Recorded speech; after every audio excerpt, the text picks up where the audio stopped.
Hola, hola. I'm Neto Velasco. I'm a photographer from Mexico, living in Los Angeles, California, and this is a new episode of Coffee with Photographers. On this episode, I'm with a very, very cool photographer I found on Instagram. His name is Tom, but he goes by Beware My Fuji on Instagram. What's up, Tom? How are you? Hey, thanks for having me. I'm very happy that you could make it. We've been messaging like for months now to find a time, to make this podcast, and I'm very happy that you're here. I appreciate it. Yeah, I'm glad I could make it, and your studio looks amazing. Thank you. Yeah, I just opened this studio 2 months ago, and I'm just happy to have a place in Los Angeles where I can do whatever I want. Mm-hmm. Podcast, my photography. I do a lot of studio photos, so that's why I needed a spot. But my passion is street photography. That's what gets me out of like stress and thinking about paying rent or any problems that I have. Like I go to the streets, shoot, and that's how I decompress. Yeah, exactly. I feel you. All right, Tom. So what's up with you? Where are you from? I'm originally from Germany, small town on the countryside in northern Bavaria. I have no idea where that is. It's very close to the Czech Republic. Okay. And like I said, very, very remote and quiet life over there. In 2016, my whole family moved to the United States. Okay, cool. Here to Los Angeles, or where did you guys move? No, I actually ended up in Atlanta first. Went to school there for 4 years. And that's where I discovered photography, about 2 years in, like 2018. Mm-hmm. And I was a film major at the time and took a couple film classes, and I wasn't really feeling it. Okay. Film, right? Like video? Yeah, like film and media. Okay. I never really took any practical classes. It was all like film history, core classes and stuff. Okay, I see. Nothing really interesting. But I got into photography and I switched my major to media entrepreneurship. Okay, but how did you get it? At what point were you like, I don't like film, I do like photography? Did you look at other photographers? Did you grab a camera? Did you have a friend photographer, or did you just wanted to try it out? Well, I was actually on set with my lovely partner Onyx. Okay. Yeah, we just met and we were on set producing a comedy web series. Nice. And I was put a camera in my hand and was told to shoot behind the scenes photography. And do you remember which camera it was? It was a Canon 70D. Okay. I had no idea how to use it. They were just like, Tom, just take behind the scenes pictures. Yes. And did you take good pictures of the behind the scenes? I believe so, yeah. It was a music video shoot that I ended up using the camera. And I Googled the whole manual before that and tried to figure stuff out, but then I quickly realized you just have to go with your feeling. And back then I was actually not even shooting in auto mode. It was kind of, from the beginning I kind of figured it out in shooting. Manual. Kind of just adjusting the ISO. Nice. Shutter speed, aperture, as much as I could with that camera. It was just very basic, but you got it. Yeah, a little bit, yeah. I was shooting JPEG only. I didn't know what RAW was. It was very, very basic, but... Yeah, no, I mean, a lot of us learned that way. I used to do this exact same thing until I watched other YouTubers and photographers that I worked with on set. Mm-hmm. They were like, yeah, we shoot RAW. I'm like, but the files are so big, or like, it looks the same. They're like, no, like, come here, I'll teach you. Yeah. And we all learn the same way, I guess. And but that camera was not yours, right? No, it was my partner's camera. Okay. And it was just given to me, and after that I was really like, this camera is awesome. Mm-hmm. It opens doors for me. It helps me to express myself in some way. Yeah. And it lets me be a part of this awesome creative community in Atlanta. And it really reminds me of the spot you have here, because it was also empty warehouses. Okay. It was lots of young people trying to build up their businesses, galleries, stuff like that. So it sounds great. I really resonated with it, and it was great times in Atlanta back then. Unfortunately, everything's a little bit gentrified now. Oh, okay. And it's not the way it was back then. If you think about it, 2 years ago, not a lot. I've never been there. I have no idea Yeah. how Atlanta is, but I know everywhere in the States, gentrification is crazy. Especially this area where we're at, Arts District. I'm sure years ago it was nothing like this, or this space was way, way cheaper. And now it's gentrifying. It's more expensive. It's getting ridiculous. Los Angeles is getting ridiculous everywhere in the States. It's crazy. Yeah. Yeah. And yeah, but anyway, that was your first interaction with the camera. Did you get to keep that camera or no? It was your partner's, I know, but... Well, yeah. I still had it laying around, but I was more like focused on getting my own camera. I had money saved up at the time, and it was really just a matter of doing research and finding the right tool that fits my needs, I guess. And which one did you get for the first time? I was really torn between Sony and Fujifilm at that time. Sony was full frame, and I was looking at the A7 and the A7 II, and then on the other hand, I saw Fujifilm with the X-T2, X-T1. Okay. Actually, the director and producer of that music video where I was at shooting BTS for the first time, I remember he wrote it on a note for me, X-T1 Okay. with 18 to 55 millimeter. Nice. He, because he said that was the camera that he was looking into and he was planning on getting. Oh, okay. To kind of complement his creative style. He was shooting on an A7S II at the time. And yeah, shout out to Kalichi. He kind of got me into that whole thinking about Fujifilm in the first place. Great. And after doing some more research on YouTube, I just decided to go with the X-T2 and just buy the whole kit, battery grip, 18 to 55 lens, and yeah.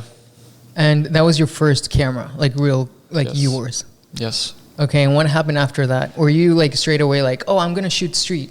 Or were you like, I'm going to try some portraits, I'm going to do some product? What were you thinking back then? So I got the camera in January 2018, and first thing I did was take it out to the streets. I was living on campus in Atlanta at the time, downtown Atlanta. Okay. So it only felt natural to just venture out of your dorm room and just create something outside, you know? Great. And because I've been skateboarding for so many years, just being in the streets feels natural to me. Yeah. Because I was always skating through the streets with my homies, all that stuff. Great. And just bringing the camera along was just feeling, to some extent, just organic, you know? Of course. And the great thing is that with Fuji, the cameras are small. Yeah, so you're not like, medium format, right?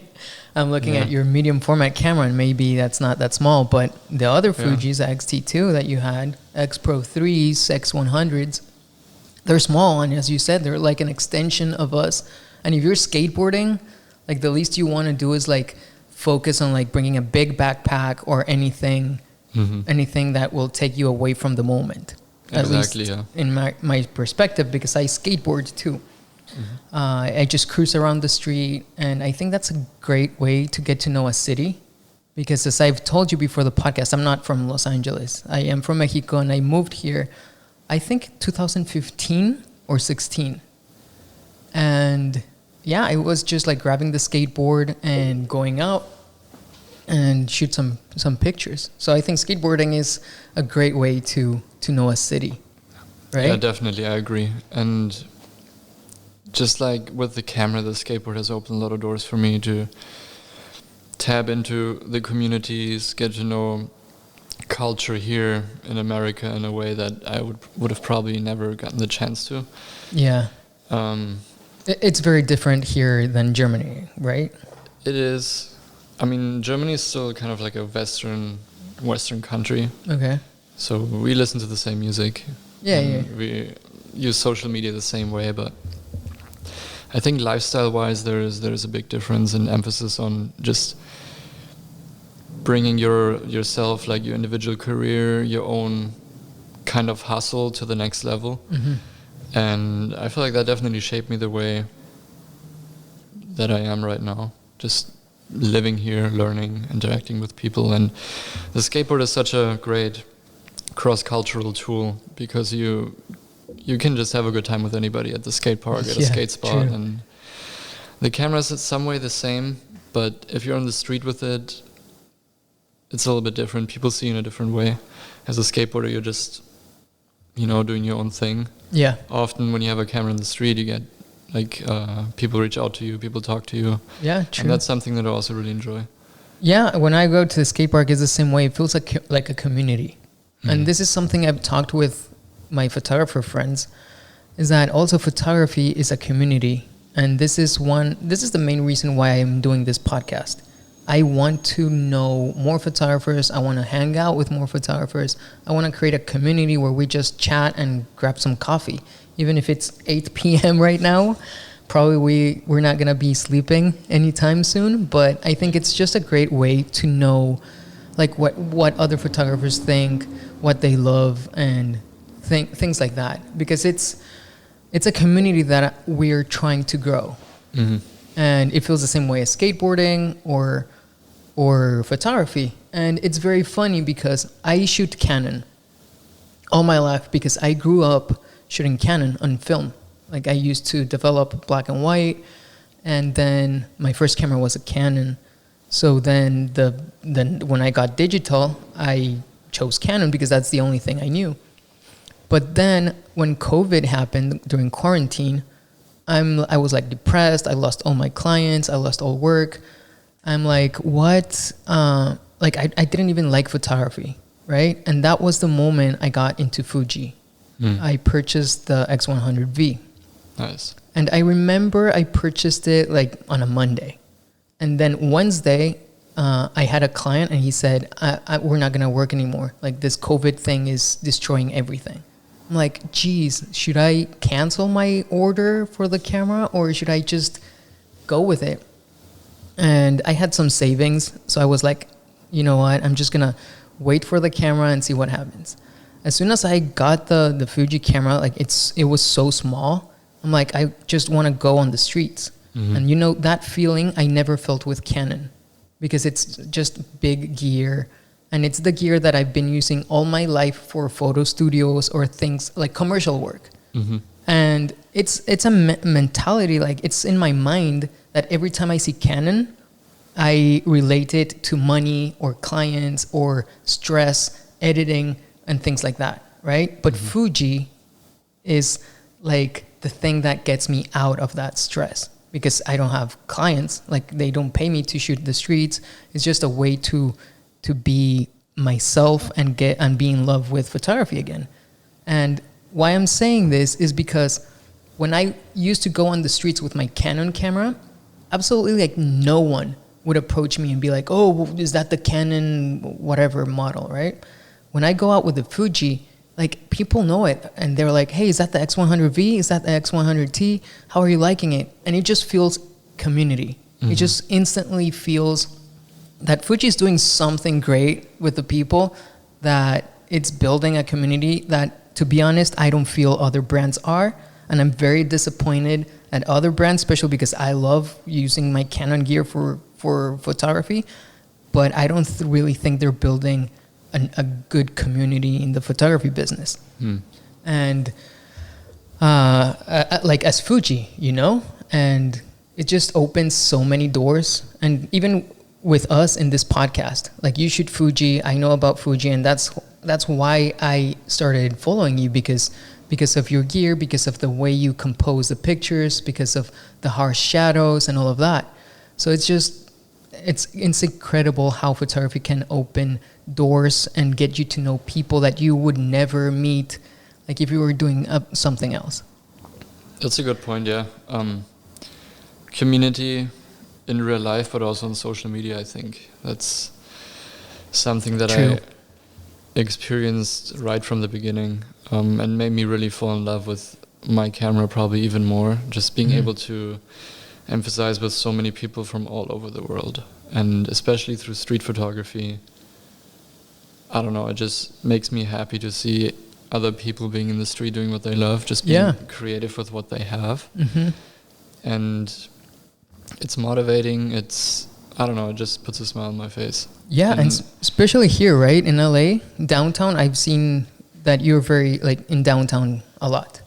Yeah, so since I was shooting downtown Atlanta so much, I moved to LA and I don't know, just decided to do the same thing. Yeah, I mean, downtown is amazing. Yeah. It's great. Every street is different. Every day is different. Every minute is different. So even if you stay in the same street for the entire month, like, the pictures are going to be complete different. And people will be like, that cannot be the same street. Yeah, definitely. And it's, for me, I love to study the light throughout the year, throughout the day, throughout the second, because it always keeps moving, and not like no shadow is going to be the same, which just makes, I guess, my kind of creative vision very exciting to myself. I just keeps me going in some way. All right, there's never something boring to it. Yeah, no, that's amazing. Before we get into more of that, how did you find your style? Your style is very distinct. If I see your picture in a magazine without your name on it, I already know who took that picture. And that's something amazing that most of us photographers like take years to find, or even if we sometimes we don't even find that style, you know, or it changes. How did you get, would you say like you already have a style, or you're working on it, or how did you get into this style of pictures that you're shooting? Well, first of all, thank you for the compliment. That's a good question. Like I said, I started to shoot in the street, getting to know my camera, and I just made it a daily habit to be out every day.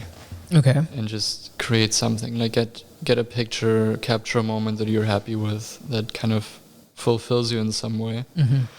And I feel like the approach to underexposing my images and focusing on shadows, silhouettes, and kind of the warm tones of these downtown facades in Atlanta back then. Okay.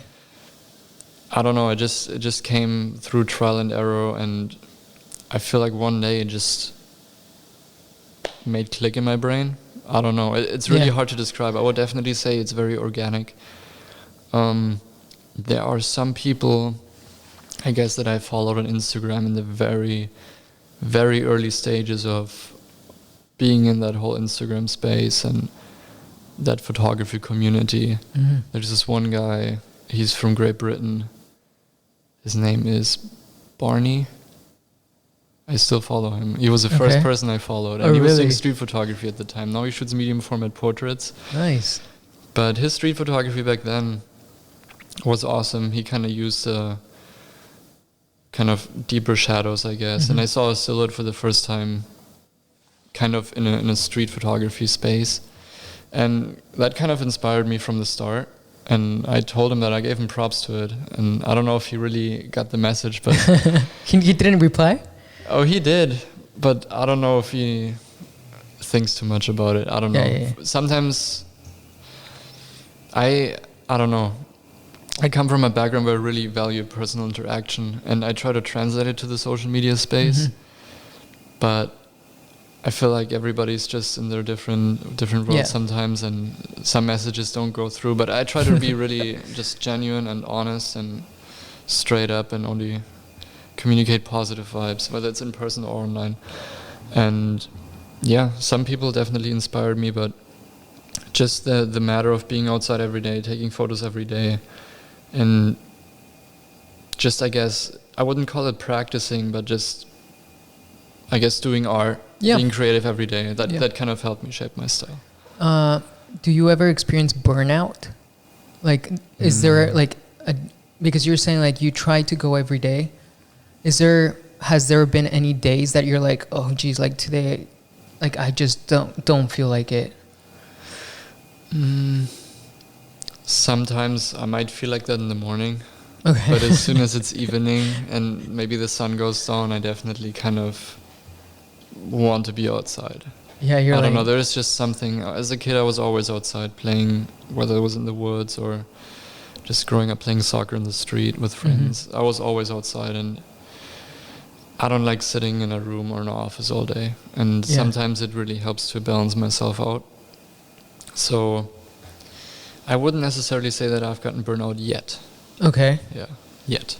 Yeah. We'll see what happens. But Yeah, no, I mean, we hope you never experience that. have you experienced it? Oh, yeah. Yeah. Yeah, especially like lately, after opening the studio, just shooting in the studio like almost every day makes me love less and less portrait photography.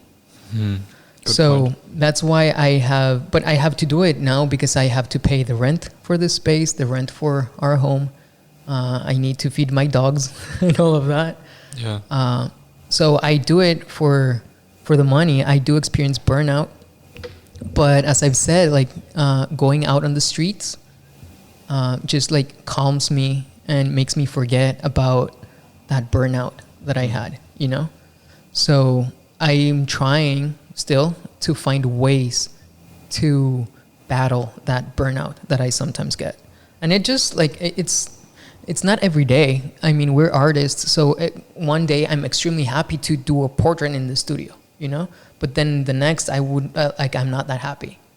You know, there's a lot of variables that go hand in hand with us artists that it's just, I mean, for myself, like there's no good, like only good days. Like there's also bad days, but I appreciate those bad days because, you know, like as artists, I go through those bad days in order to have good days, if that makes any sense. Yeah, definitely. And I mean, it's all part of the process and of us as creatives learning, I guess, and growing. It has happened to me countless of times where I just didn't get the photo I wanted. Okay. I had to go back to the same spot in the same light constellation to figure it out. Amazing. But that's the rewarding part of it, and that's also where kind of skateboarding comes into place again. Because I was skating for so many years and learning tricks and busting my ass on the asphalt and all that stuff. Like, I already had that attitude of going up, trying again until you get it, you know? Yeah. And that mentality, I think, also has played part into my creative process. Kind of. Great. I guess skateboarders are artists too in some way because we express ourselves with our skateboards, and I just kind of translate that whole attitude, that whole philosophy in some way onto my street photography. And it's been working out so far. That's incredible that you say, because I feel like the same way. Like there's no like a kickflip. Like if I do a kickflip and if you do a kickflip, it's totally different. Yeah. If you and me right now we take a picture of the same street of the same person, it's gonna be completely different. And I feel like that's art in general. And as photographers, I think that's it. Like as artists, we grew up listening to different music. We grew up reading different books, different experiences, and I think we translate all of that into our photography. And also battling burnout, I've found that getting friends in the industry, like photographers, I learn a lot from them. Just hanging out or going out on the streets. I was very lucky during COVID to find a group of friends. One of those friends is here, Manny. We found on Instagram and we started a group chat just to like get out on the streets and go shoot. And the cool thing is like, we go together, but our pictures are absolutely completely different. We have different styles. It's just crazy. It's just amazing to see. And that inspires me. And that breaks the bubble that I'm in. Because my bubble is, I'm at home with my wife, with my dogs. I'm in the studio. And just doing that routine sometimes feels weird. So breaking that bubble and getting to know other people, I think that's just great. And as I've said, this podcast like breaks the bubble that I'm in, and I'm, listening to your story, listening to how you got into photography, and that like expands like my mind and just inspires, That's awesome. Makes me want to start a podcast. You should. Yeah, it's a great way because I am a shy person. Yeah. So podcast is like, it's exposing myself to talk to other people. And my thing is, English is not my first language, and it's not your first language, right? So in my mind, I'm still like, my English is not that good, and then I'm more shy about it, and I don't speak. So I think with the podcast, it makes me it makes me speak, and it makes me meet people. Because in Mexico, I was not shy. Yeah. Like I'd be just like talking to friends and making friends. And over here, I'm like so intimidated because it's a new space, it's a new city, it's new people, it's just crazy. But you should get into podcasting. That's cool. Well, this is my first time being on a podcast. So. How are you feeling? Are you liking it? Yeah, I do like it. I just realized this coffee has 175 milligrams of caffeine in it, so I need to take it slow. Yeah, that's why I'm like all crazy. And I'm almost done with mine. Yeah, that's why I'm like, I feel jittery right now. It's a lot of caffeine. Yeah, my friend. maybe chill out a little bit on the coffee. Yeah. No, it's all good. Yeah, that I was actually a shy person in Germany, and I'm also a shy person out here. So Okay. I don't know. I know that there are different personalities in different languages when you're like bilingual. Yeah. But I don't know if I've experienced that to a big extent. I don't know if you have. I have. My wife is very extroverted. Yeah.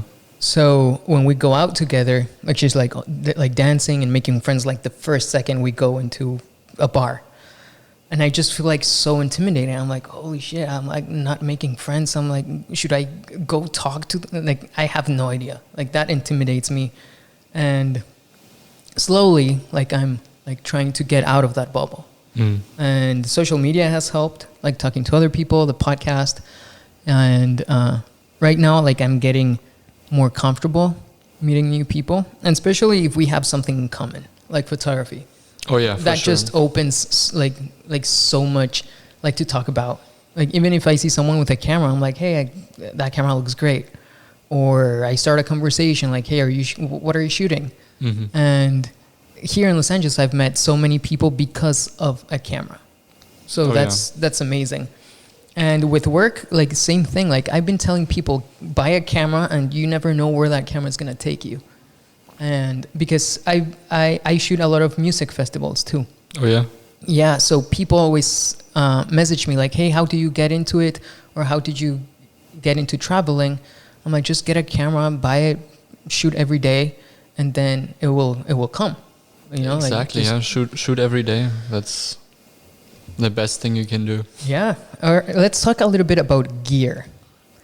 So you had the XT2. That was your first camera. Yes, I still have it. I love it. My friend almost totaled it one day. No way. Yeah, I had it in his backpack, and his backpack was open. It fell on the ground. And it broke the main board. It broke the front lens element, and I sent it into Fujifilm. Uh-huh. And it was almost beyond unreasonable repair. No way. Because the XT2 also depreciated over time. Yeah. I think over that year I was using it, but thankfully they were still fixing it, and I got the original camera back. Good. And mainboard replaced and front lens element fixed. And yeah, this camera has been through a lot, but I still to this day love using it. And even though I have now like a medium format camera and all that stuff, going back to the basics, going back to the original setup that you once had is, I don't know, it makes me feel good. Well, it's your baby. That was your first, your first introduction to this. Yeah. And at what point did you buy another camera? And at what point and why? Why were you like, I need another camera? Well, that's the thing. After that XT2 got fixed, I basically started my relationship with Fujifilm, and to be 100% honest, I haven't bought another camera since. Okay. So, yeah, the XT2 is my one and only so far. Great. Yeah. That is actually one of the questions, and I didn't know if it was, if I could ask you, but yesterday in my Instagram stories, I posted that I was going to have you in the studio to do a podcast. Mm-hmm.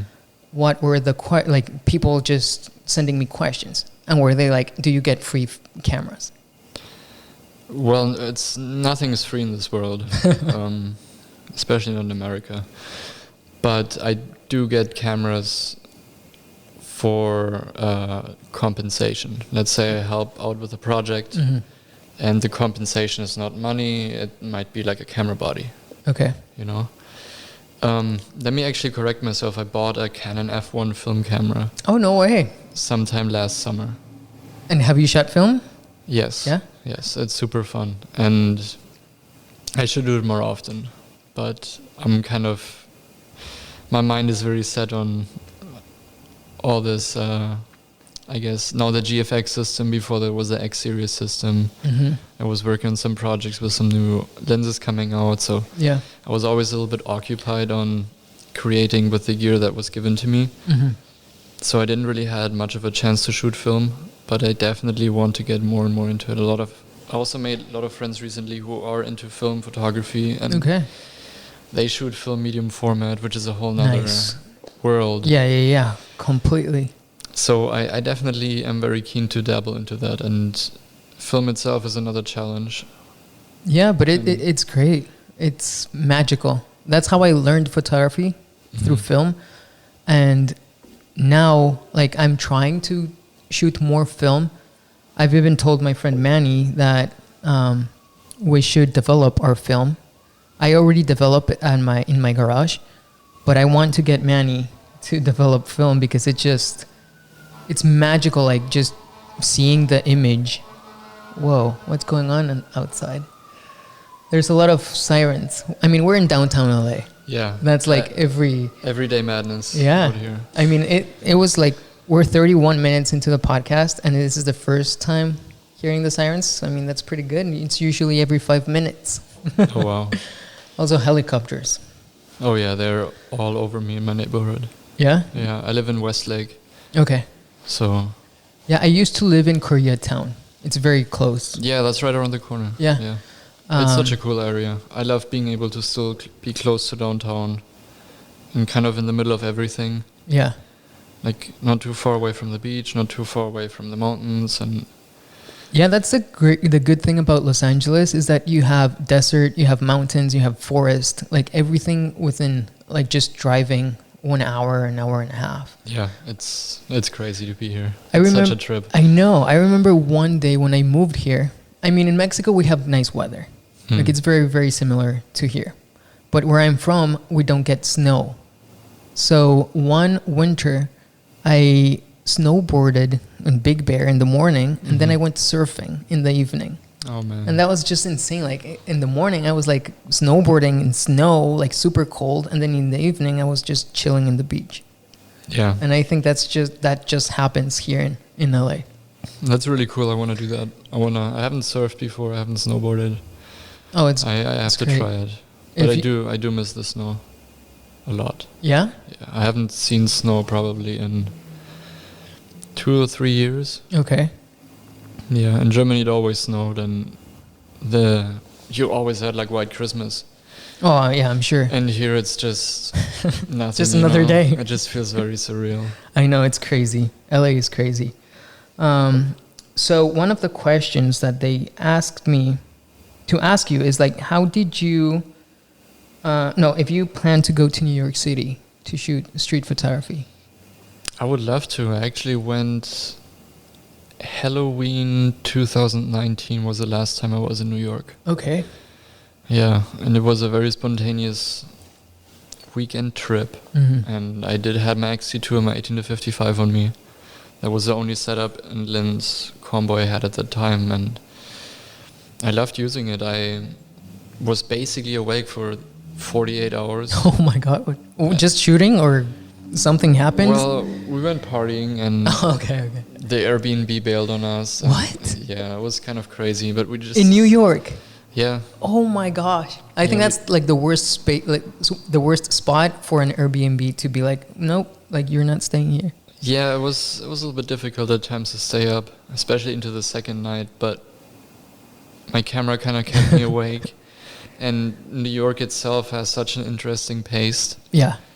And coming from Atlanta, I mean, Atlanta's a little bit crazy, but New York is definitely more crazy. Really? And way more stuff going on, way bigger. And Yeah. it's just so much to capture out there. I know, it's crazy. I was there 2 months ago, and my purpose of going was just to take pictures, like of street. I was so stressed with COVID and everything, and I knew I was gonna open the studio, And I told my wife, I was like, hey, I need to get out of here for a second. And she was totally fine. They were like, yeah, I'll take care of the dogs. Go do whatever you want. Like, go be with your camera. Because I said that. I'm like, I just want to be with my camera, like outside of LA.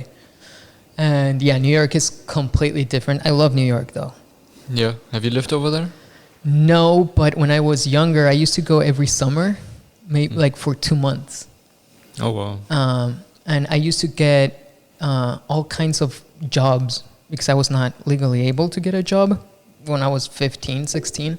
So I did a bunch of stuff over there in order to afford film because I was shooting film. Oh, nice. So I delivered fish in Brooklyn. I learned how to put wooden floors on apartments. So I was like helping people, and I was getting paid and just spending it on film. And I was just staying on couches of like the people that I was working for. So I have a very, very crazy bond for New York. That was the first city I knew of United States besides LA. So that's why I told my wife, I need to get out of here. I want to go to New York just with my camera. And that's it. I just took the X Pro 3. I had Awesome. it. Yeah. And Which lens? I took the 16 millimeter 2.8 because I love shooting wide. Mm-hmm. I had that one, and I had that new 27 2.8, that pancake lens. I love that lens. Yeah, it's great. But I barely used it in New York because, well, New York, you have the buildings and everything is happening that I wanted my shots to be as wide as possible, to just like show as much as I could of the city. And when I came back, I sold the X Pro 3. Actually, I sold it 3 days ago because I miss my X100V so much. Like, I sold it to one of my friends that he sold all his Fuji gear because he bought the Canon video camera, like a very expensive one. So he sold all Fuji, but then he was like, I have no outlet out of my work. I need Fuji. So then I'm like, hey, I'm selling my X Pro 3. He bought it with with that lens, the Pancake XF27. And then I ordered the X100V, but it's back ordered. It's out of stock everywhere. Oh. So right now, like my friends like know in our group chat, I'm like every day I'm like I just want them to send me my camera because right now, I don't have any Fuji and it feels crazy. Hey, I hope it comes in soon. And I know there are all kinds of shortages right now. Yeah, 'cause, I mean, understandable. Like, I understand. I'm not a patient person, but I understand what's happening. Yeah. I just like hope I get the camera soon, but it's fine. I still have a camera that I can use. That's good. It's just the mentality of the gear. As I've said, like Canon brings me like to, commercial work. And I know that I can go in the streets and shoot Canon, but I don't want to because my mind is not there with that gear. And it's totally fine, But anyway, let me ask you some of the questions that I got on Instagram. For sure. Babik Chavada says that they want to learn with you. Have you filmed any YouTube course, or are you planning to do anything like that? Because people out there are trying to learn with you. That's flattering. I'm still learning myself. YouTube is an interesting sphere. Yeah. I'm trying to get into it. I actually filmed like a POV street photography session, I guess. Great. But I still have to look at the footage, and I don't know if it came out well because I had the GoPro on my head. I feel like if you have it on your chest, it's a little bit better. As far as teaching goes, I've been posting like a lot of short video content on my Instagram, like Instagram Reels, to kind of show a little bit behind the scenes of my process. But I don't think I'm at a point yet where I can be like a teacher in some way. I'm still figuring it out myself. Yeah. And I appreciate that people want to learn. Yeah, I received several people said that they want to learn with you. And with this being said, those reels that you do, Hmm. How do you get to film inside of the viewfinder? Do you just put like your phone? Yeah, so I just use my phone camera and I just press it against the viewfinder. Uh-huh. And I basically use my camera screen or whatever I see through the viewfinder on my phone. Can I try to navigate my composition that way? It's really unnecessarily challenging to capture I see that type that. No, of but video. it's great that you're doing it. Thank you. Like, it's very cool. And I'm asking because I tried with the X Pro 3 Hmm. and with my phone, and it just like, I don't know if I couldn't put the phone lens on the viewfinder. It was just Yeah, weird. it's a little tough to figure it out because you have to know where the camera is on your phone. Yeah. First of all, which camera on your phone is even filming, you True. know? And then there is like a trigger in most Fujifilm cameras, or probably most mirrorless cameras with electronic viewfinder, Yeah. where it like switches from the LCD to the EVF. Oh, yeah. And you have to kind of cover that with your phone as well, so it switches to the EVF in the way I see. you want it to be. Well, you're doing a great job with that. Thank you. I can show you afterwards. Sure. Ooh, I'm getting all the secrets from Beware My Fuji. All There's right, not many secrets. Let's see. Jofo Photos asks, how are the gains from lugging around the GFX 100S? Oh, the gains. I'm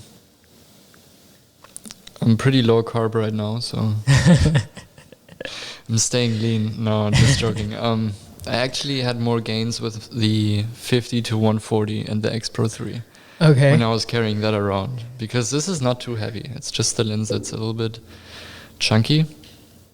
But the main difference from the GFX and the X series system, in my opinion, is the materials that they use to make the cameras. Mhm. Because with the X Pro 3 you have a beautiful titanium body, Oh, yeah. and it feels great. amazing in your hand and gives you that rigid and like Yep. solid feel, even though it's such a small body. And with the GFX, it's probably like an aluminum body to keep it a little bit lighter, because the camera body itself is bigger, but it just, I don't know how to describe it. It just feels lighter, and there's no mirror in the camera, you know. Yeah. It's overall pretty light. I don't have to I can't really complain about it. And the grip itself makes it really Oh, nice yes. too. Just holding a bigger camera helps. I know why a lot of people use the extra thumb grip or like the extension on the X series cameras. How do you choose the camera that you're gonna take that day? Like, how are you like, I'm gonna take the GFX instead of the X Pro 3 or instead of the XT2? Well, right now I have this 32 to 64. I'm borrowing it, so I have it for another 2 weeks, I think. Okay. So I'm just trying to shoot as much as I can with Yeah. the GFX system until I have to give the lens back, but then I'll probably be back on the X Pro 3. Is that your Or the favorite XT2. camera right now? Well, my favorite camera, I don't know, I'm very emotional attached to my XT2, but I mean, this one is very nice, the GFX 100S. Probably my favorite in terms of image output, Yeah. but in terms of workflow, flexibility, and just like hardcore street photography, X Pro 3. Great. Yeah. Let me see what other questions they have. Oh yeah, best time and location to shoot silhouettes. It really depends where you are. True. But I always like some nice afternoon light, especially in downtown LA. Just going out around 2 to 3 p.m. during the summer, and like Good. noon to 1 p.m. in the winters months when the sun sets a little bit earlier. That's a nice time to catch some shadows, but really right after sunrise, right before sunset, you can always catch some silhouettes. That's a beautiful thing about it, as long as it's not overcast. It was this past days. Yeah. Yeah, it was crazy. Yeah, it was a little bit gloomy, but it made the sunsets nice. And I mean, you can also do night street photography and catch silhouettes. Yeah. That's something that I got into over the last year or so. I feel like night photography was always a little bit of my weakness Okay. because I was using the 18 to 55 Mm-hmm. and it only had the aperture from 2.8 to 4. Yeah. So whenever I wanted to shoot in longer focal lengths, I was always a little bit limited in terms of light availability. Yeah. But as I think about it, I think it also helped me in some way because I only looked for very isolated light sources that were still kind of strong and vibrating on their own. Yeah, I can see that. So let's say you're going downtown and you're going to the metro station, you have like all these like billboards and kind of like street lights or these subway lights at the subway station. All these elements kind of are nice to look at from my eye. Yeah, Yeah. that's good. I have one other question. This is me. Have you had any bad experiences shooting on the street? And I'm asking this because, I mean, you never know who's going to be on the street or what part of town you're going to be. Mm-hmm. Have you had any bad experiences? I don't know. Somebody saying like, why are you taking my picture? Or I don't know. Yeah, especially in the beginning, I think I was very... I was practicing overcoming like being shy in the street. So I really tried to push myself out of my comfort zone, and the people that I was shooting with at that time, shout out to Bobby and Justin, and they were all doing like hardcore street photography, going really close. Oh, like, shoot. Going like wanting to get the eye contact and Yeah, all that yeah. type of stuff. So I was trying that as well, and often sometimes, of course, you get a person that gets Yeah. upset. You get people that don't understand it. And Yeah. it's just a learning process, I guess. You have to figure out how to deal with it. And the best thing you can do, in my opinion, is just be positive and smile. And Yeah, exactly. Be as nice as you can. yeah. And sometimes people, that's the thing. In Atlanta, it doesn't matter if you're interacting with like a homeless person or some business guy who's getting off work. Sometimes you can really have like a really thoughtful, positive, and uplifting conversation with people. Yeah, As long as you keep an open mind and you keep a positive mindset. exactly. And yeah, just being positive yourself in the street kind of helps a lot to avoid uncomfortable situations, I think. Totally. And also for me, just having a skateboard on me, first of all, it makes me a little bit invisible because people just think that I'm skating. Yeah. And nobody expects me to have a camera in my hand and shooting at the same time. So you shoot while you're skating? Yeah, if I see a shot while I'm on my board, Yeah. I'll take it. But as a skateboarder, you should always be aware of your Oh yeah, of course. immediate surroundings on the street because every single pebble can Yeah. basically mess you up. But Especially here in downtown. I usually just skate and stop, and if I see something interesting, sometimes I Yeah. wait for the right subject to appear, sometimes I keep going, but I try to stay on my board. And a lot of people that say that want to maybe take advantage of you, thankfully, hopefully nobody, knock on wood, is gonna get like their gear snatched or like robbed. Oh yeah, no. But I think me having a skateboard kind of puts me in a place where people might not want to mess with me necessarily. Oh yeah, of Because course. they know I could use my board as like to defend myself. Yeah. Or I could just skate away, and Yeah. being basically invisible in the first place also helps Of with having a course. skateboard, yeah. So we're coming up to the end of this podcast, but I want to know, what are your plans for the future? You mentioned about doing a YouTube channel to like dabble with it. What are your plans? What's next for you? That's a good question. First of all, shoot every day. Okay. I need to keep up my workflow, and besides all the work that I do, just staying in the streets and Yeah. no matter what, just being creative and making myself happy in that way. But I do want to post some YouTube stuff. I don't want to become a YouTuber per se, but I want to just publish some raw Yeah. street photography sessions to kind of give a more behind the scenes look to my process, to guess just answer some questions. I would love to print more of my stuff Okay. and just put it up somewhere. I've been working with like a street photography collective on like an online gallery thing. I think that's gonna launch soon. Yeah, I would, for this year, for the end of the year, I definitely want to print more. I don't know if I'm gonna come up with another zine. Okay, yeah, I saw that you came out with one. Yeah, that was a couple months ago. That was very cool. It's Yeah, always amazing. such a pleasure to see your own stuff printed. Oh yeah, These scenes, 100%.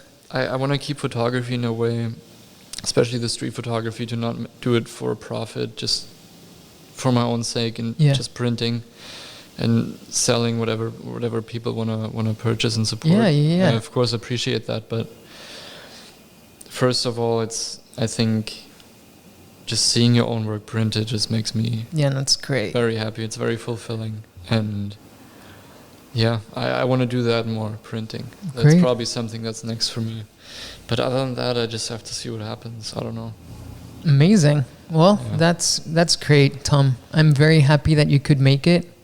Thank you for having I me. really appreciate your time because, I mean, right now, crazy times, everyone's busy.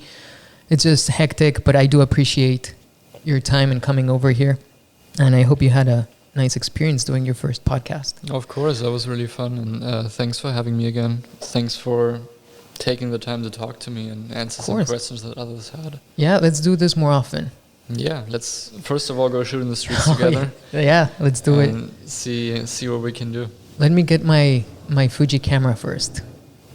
Sure, you can wait on that, or you can also I can give you a camera. We can figure stuff out. Yeah, we'll figure Let's out. just be creative. Let's go on the streets. All right, Tom. See ya in the next episode.